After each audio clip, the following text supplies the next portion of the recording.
Oke, kita teruskan lagi sampai sini sebelumnya kemarin ya. Ada beberapa permasalahan dalam sistem informasi manajemen berbasis komputer. Yang pertama ya, informasi yang kompleks dan dapat dibuat ulang secara manual.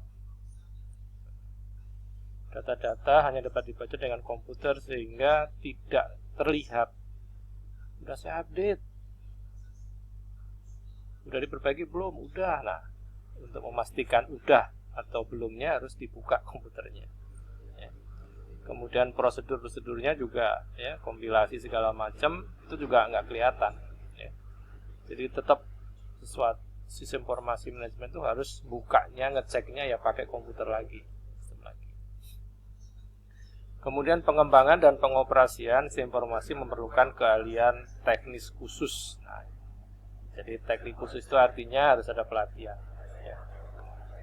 Diajarin pelatihan ya. Jadi level terbawahnya operator ya, operator. Jadi kalau sudah bisa naik dikit jadi teknisi, silakan. Minimal ketika ada masalah yang berulang sekali diajari, nanti kesananya akan bisa apabila menemui permasalahan yang sama. Bagaimana antisipasi terhadap musibah atau terhadap bencana alam segala macam tetap diantisipasi. Jadi biasanya cenderung lebih aman ya, karena apalagi sekarang data-data itu tidak hanya disimpan di satu harddisk, satu laptop, satu komputer di ruangan atau di perusahaan, tetapi sebagian sudah disimpan menggunakan cloud storage. Jadi artinya ketika misalnya kayak kemarin ya kejadian di mana itu Kejaksaan Agung itu kebakaran. Nah, kebakaran, tapi kalau data-datanya sudah disimpan di server yang lain ya, di backup gitu, maka akan aman. Sistem informasi dapat ya, kata dapat diakses. Kata dapat berarti ada pengelolaan hak akses. Tidak semua orang bisa. Harus minimal punya jati diri. Kalau di ASN misalnya ada NIP, nomor induk pegawai. Kalau di perusahaan bisa jadi ada nomor induk kepegawaian yang di perusahaan tersebut. Yang jelas tidak semua orang bisa mengakses sistem informasi. Sistem informasi sebaiknya diakses oleh kelas level menengah ke atas. Jadi supaya mudah pengendaliannya, controllingnya ya. Sistem informasi yang online sangat sulit untuk dikontrol karena data dapat secara cepat dan langsung melalui terminal komputer. Nah, ini kendala waktu itu ya, kendala waktu itu. Nah, di era COVID ini semuanya harus ready untuk online ya. Jadi mau tidak mau harus online. Nah, bagaimana permasalahan ketika ada orang yang dapat mengganggu? Nah, di sini dicontohkan dua ya. Hacker sebagai orang. Ya, hacker itu pada dasarnya adalah hak aksesnya tidak diberikan, tetapi dia bisa masuk gitu. Entah dengan cara bagaimana gitu ya. Karena yang jelas dia punya tujuan secara ilegal. Jadi maksudnya secara ilegal ya. Nah, ada yang membedakan hacker dengan cracker ya. Jadi kalau cracker itu merusak ya. Tapi kalau hacker itu ada yang sekedar iseng atau sekedar memberi warning ya, memberi peringatan bahwa sistem informasi ini tidak menggunakan terapan keamanan yang baik ya, gitu kira-kira. Jadi hanya bisa iseng, yang kedua bisa menguji ya, tapi kalau yang cracker tadi tujuannya merusak, bisa mencuri ya, mencuri data dan seterusnya. Nah, permasalahan kedua adalah mengenai virus ya. Virus ya, kita percaya nggak percaya ya sama virus dan antivirus itu, maka tidak ada cara yang lebih baik selain memasang antivirus yang tidak membebani loading software, dan yang kedua backup dengan baik. Jadi kalau saya backup itu minimal 2 ya. Data di komputer, di laptop ada, backup di hard disk eksternal, dan backup di storage ya, cloud storage ya. Anda boleh pakai apa, Google Drive bisa. Kalau saya pakai apa itu, punyanya Microsoft ya, ada di laptop. Karena kalau Anda punya Windows 10 yang ori itu dikasih hak untuk menggunakan sejumlah apa namanya, OneDrive. Silakan coba. Nah, ada antisipasi terkait bagaimana mengamankan terhadap 3 hal di sini ya, sistem informasi kita atau aplikasi komputer kita: musibah, keamanan, dan kesalahan administratif. Jadi dianggapnya 3 itu ancaman ya, ancaman. Jadi musibah bisa terjadi setiap saat, khususnya bagi tempat atau lokasi yang berisiko tinggi. Ya, nanti silakan tiap unit bisnis mempunyai analisa terhadap kemungkinan terjadinya gangguan atau musibah-musibah seperti tanah longsor, gempa bumi, ya, kebakaran. Ketika gedung tinggi ya, misalnya lantai 15 dengan lantai 3 mungkin resikonya lebih tinggi lantai 15. Ya. Oke, jadi yang perlu dimunculkan adalah antisipasi, termasuk misalnya bagaimana kita membangun sistem yang disebut dengan fault tolerant. Ya, cara mengantisipasinya ya. Untuk pengamanan Anda bisa menggunakan fault tolerant komputer system. Jadi tujuannya bagaimana membuat sistem itu sebisa mungkin tidak melakukan kesalahan. Dorong aja. Nah, yang kedua adalah keamanan atau security. Jadi keamanan di sini menyangkut serangkaian kebijakan, prosedur, dan teknik pengukuran yang digunakan untuk melindungi. Nah, jadi kata kuncinya adalah melindungi. Ya, terhadap orang-orang yang tidak berhak, tidak berwenang.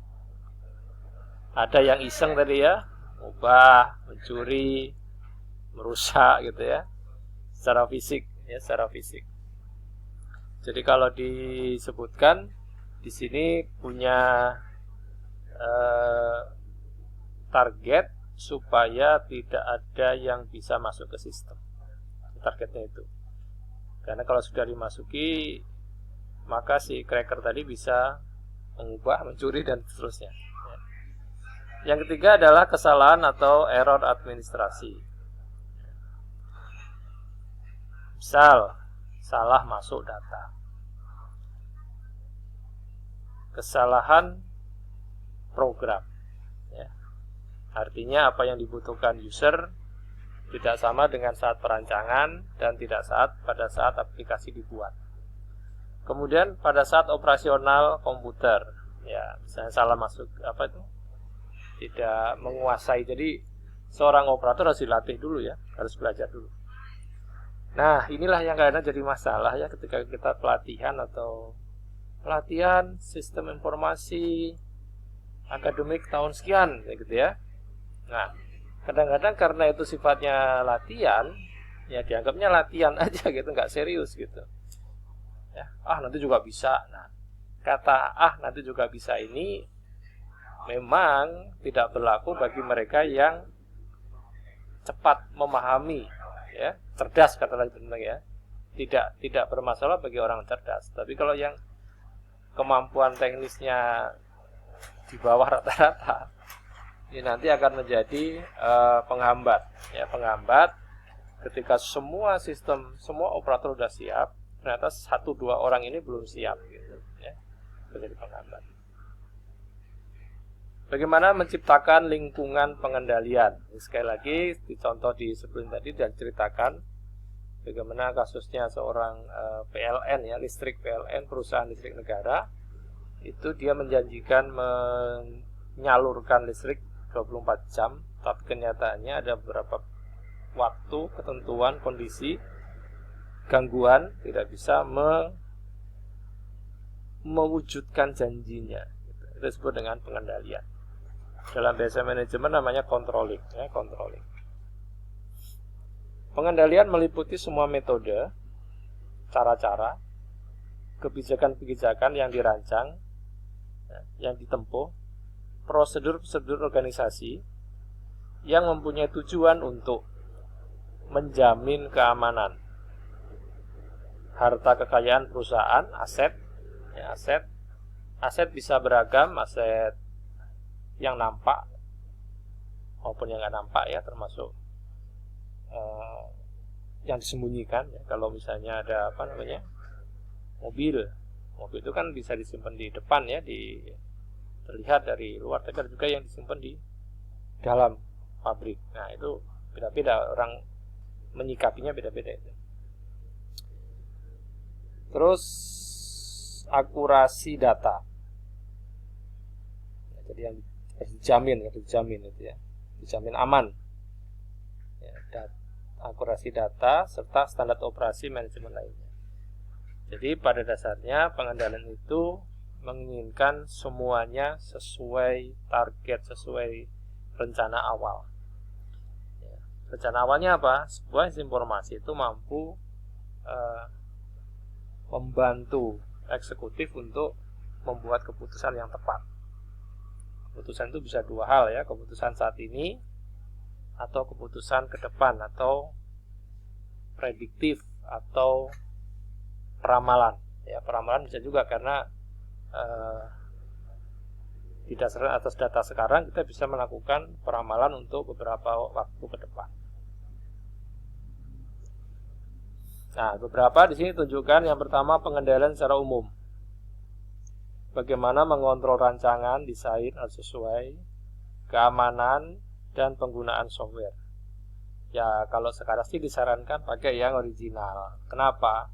Karena ketika ada masalah kita bisa komplain, kita bisa melakukan tuntutan terhadap penjualnya, terhadap pemilik softwarenya. Ya, kenapa? Karena kita sudah mengeluarkan pembelian, ya, melakukan pembayaran. Jadi silakan pakai ori lebih baik, meskipun agak mahal, tetapi kita biasanya diberikan jaminan. Nah, pihak penjual software harus bisa juga memberikan kepastian bahwa softwarenya itu adalah software yang bermutu, ya, tidak cepat kena virus gitu ya, tidak cepat rusak, ya. Dan harganya silakan diupayakan supaya semuanya itu bisa terjangkau gitu ya. Ini saran dari software. Kemudian pengendalian aplikasi. Nah, ini sudah masuk ya. Kalau tadi kan secara umum, ini masuk ke aplikasinya. Pengendalian yang khusus ditujukan bagi setiap aplikasi. Nah, kita tahu bahwa komputer itu kan macam-macam, aplikasinya macam-macam ya. Ini contohkan misalnya penggajian, piutang beda-beda, apotik beda lagi. Terus kalau di akademik juga ada lagi. Nah, bagaimana tiap-tiap aplikasi yang beragam tadi itu bisa diupayakan untuk tidak terganggu, ya, selalu menjalankan fungsinya dengan baik.